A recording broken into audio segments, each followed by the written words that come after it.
Right, another delivery. This is from Neology, and I'm not sponsored by them. I've purchased products from them, but I spotted recently they had 14 terabyte drives on clearance, so I bought another one. I do know though, they do generally pack these quite well. Big block of foam.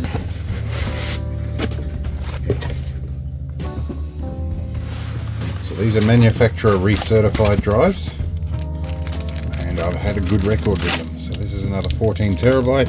I've already filled 2 of these already with YouTube videos, so this will be the 3rd one for all the archives of the videos you see, such as the one you're watching right now. So yep, it's a Barracuda Pro. This will be good. We'll plonk that in my file server later today. Alright, good stuff. Later. Okay, we're at my file server, and ignore the game commentary going on in the other room. There's lots of stuff happening today. So we are going to upgrade, or at least add another 14 terabyte drive to this. There's already 2 of them in there and 3 8 terabytes. This is one of them, and this will be getting removed because this is a Western Digital drive I bought so I could shuck it, and then discovered that the USB controller is built into the drive. So that's a whole different deal. But we do want to put this drive in the top. There's a 120 gig SSD. We're going to rip that out, plonk this in the top. So first step, we're going to power this off.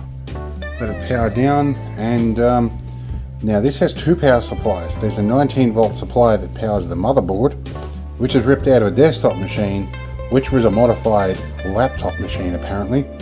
There's also a secondary power drive that secondary power supply that runs all the hard drives, which I managed to damage the other day. There's a whole video on that. I'll probably link it below. Anyway, let's get this out and open. We had a drive failure in this some time ago, so now I have an NVMe in here on a SATA adapter. We have an M.2 by 6 port SATA card in here as well, which is one of the ports we're going to co-opt for this. So the whole problem we've got with being part of voice chats and being active with stuff, sometimes they get the background of your videos.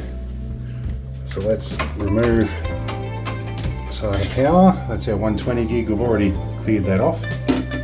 Alright, I have our new drive.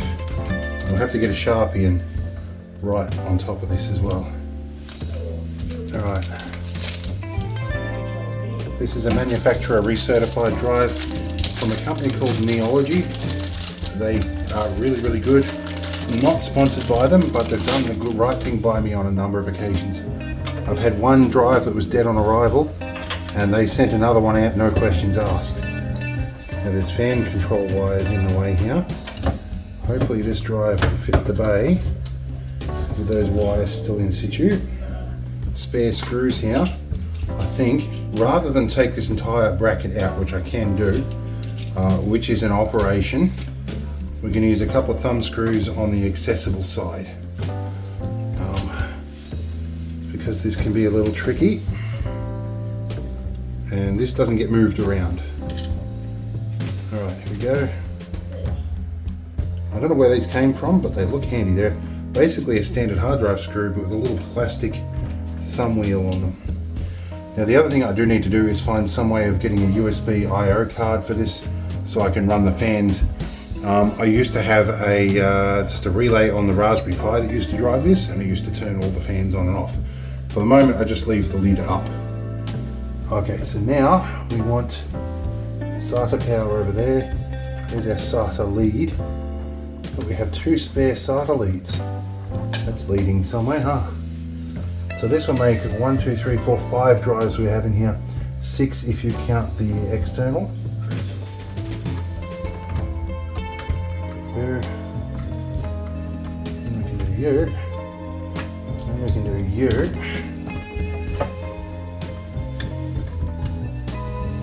Alright. Just SATA power in. Need to tuck these guys out of the way. So we've got all 5 drives in. That's good. We're not planning on adding a 6th at the moment, though there are a couple of spare SATA leads. Alright. Tuck this guy out of the way. Put our reinforcing bracket back on the top here. And add 2 screws to that. Cool. I forgot one really important thing. There's a button in here that I have to push. go. That's to boot the motherboard up. Alright, that bright light means motherboard's powered up. Should see some screen up here. Alright, we're logged in. Now we need to check our disks. And we're going to have to format it and give it permissions and add it on and everything. So, there's three 14 terabyte hard disks, not 4. That's interesting. I need to find out why that's the case. A few moments later. Alright, she's firing up now. I just didn't have the power plug in quite right. That could have been bad. There we go. SDF shows up now. This one shows as 100 gig because it's not plugged in. It just shows the size of the mount directory. Anyway, let's get going. Okay, we created a GPT partition table and we made it ext4. Whereas the other drive we're going to be merging onto this is from exFAT, and we have problems with permissions. So we're good now to share it, and then we can go and use it. Alright, and the drives are accessible over network share. Job's done. Time to call it quits and start on another project. See you later.